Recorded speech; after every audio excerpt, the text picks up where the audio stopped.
Costruita intorno al 1094 nel grande solco della tradizione normanna, la cattedrale di Agrigento, un tempo fiore all'occhiello della nostra comunità, è una preziosa testimonianza di diverse influenze artistiche, dall'arabo normanno al gotico, passando per il rinascimentale e il barocco. Insomma, un monumento storico di tangibile ed inestimabile valore artistico e culturale, un monumento che però rischia di sbriciolarsi come un biscotto.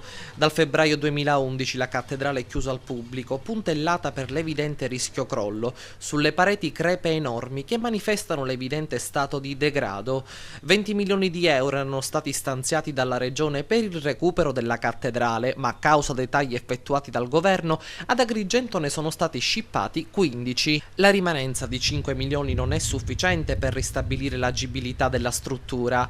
Monsignor Francesco Montenegro è sceso in prima linea per difendere la cattedrale, ma allo stato attuale è tutto fermo. Sulla questione prende posizioni Italiane Liberi e Forti di Gaspare Sturzo. Ascoltiamo Enzo Di Natali.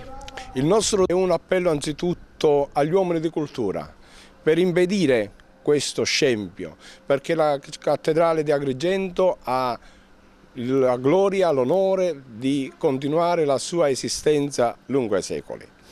E il nostro disappunto va anzitutto nei confronti della deputazione agrigentina uscente, che non ha fatto nulla affinché i soldi stanziati, impegnati, rimanessero nella provincia di Agrigento per la realizzazione di questo muro importante e salvare la cattedrale di San Gerlando. Come Italiani Liberi e Forti, il partito di Sturzo, il nipote di Don Luigi Sturzo, noi non possiamo rimanere così a guardare. Facciamo questo appello perché la cattedrale possa ritornare di nuovo gloriosa e nello stesso tempo denunciamo il comportamento del governo regionale. E intanto Giacomo Di Benedetto, deputato all'Ars del PD, replica a Don Mario Sorce, direttore dell'ufficio di pastorale sociale e lavoro della Curia di Agrigento. È necessario, senza voler alimentare polemiche, fare un po' di chiarezza su tutta questa vicenda, aggiunge Di Benedetto. Il punto è che non bisogna confondere i provvedimenti decisi dalla Giunta con i provvedimenti varati dal Parlamento.